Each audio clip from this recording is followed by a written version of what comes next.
we'll say 5 saved this morning because I lost count back in the back. All that we were needing to reach our double was 1. It's not about the number, it's just the fact that God came through.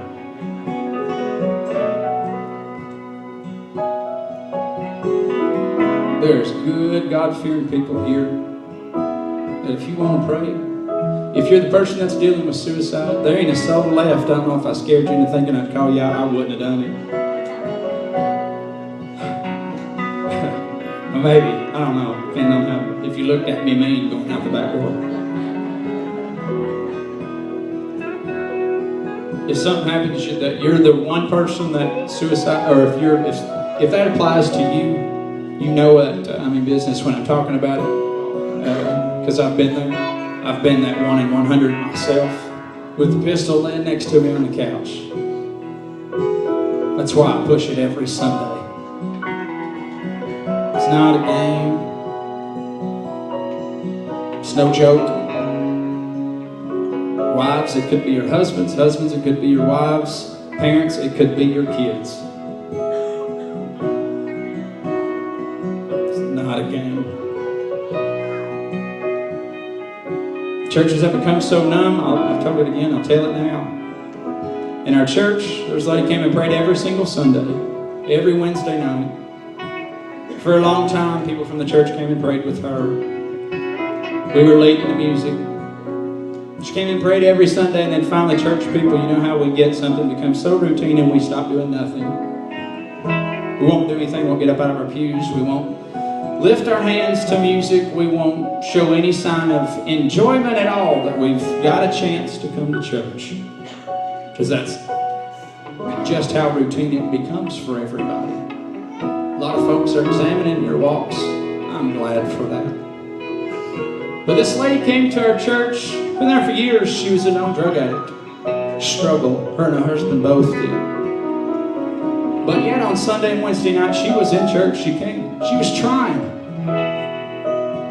People came to pray. Saw her. Oh, this is awesome. She's going to come pray.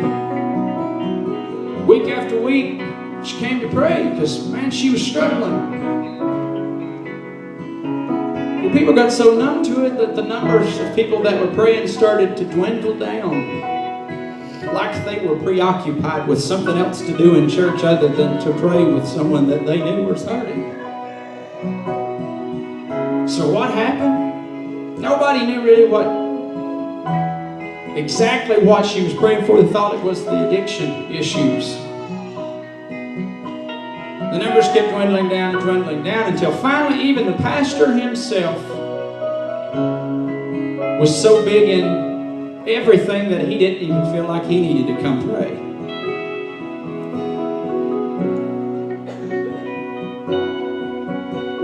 Two days later, after nobody came and prayed with her, she took her life. See, what nobody realized that she was praying about was just the fact of living. Every day was a decision.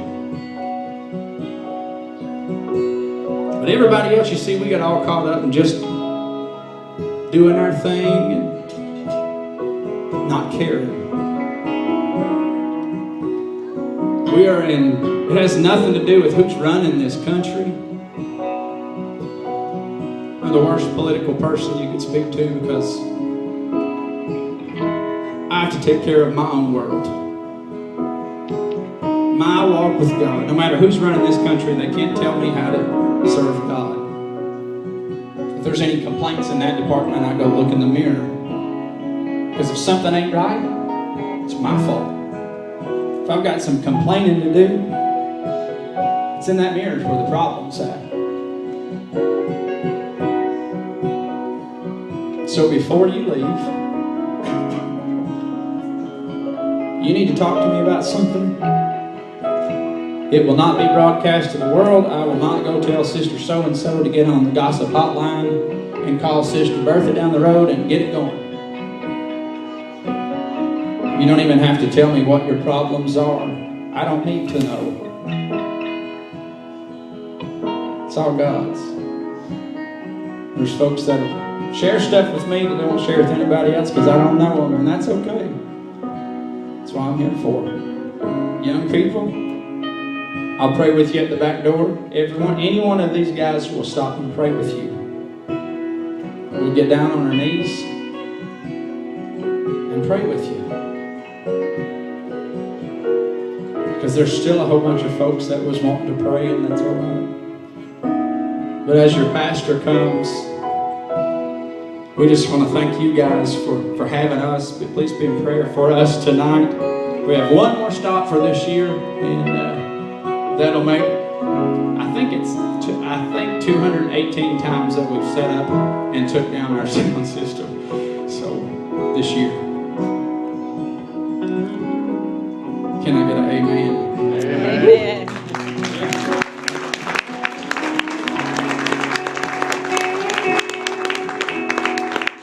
We all work full-time jobs and give this part of our life to God, and He is blessing tremendously. Like I said, if you want to pray going out the back door, you just let me know, but I'll turn it over to this fine fella.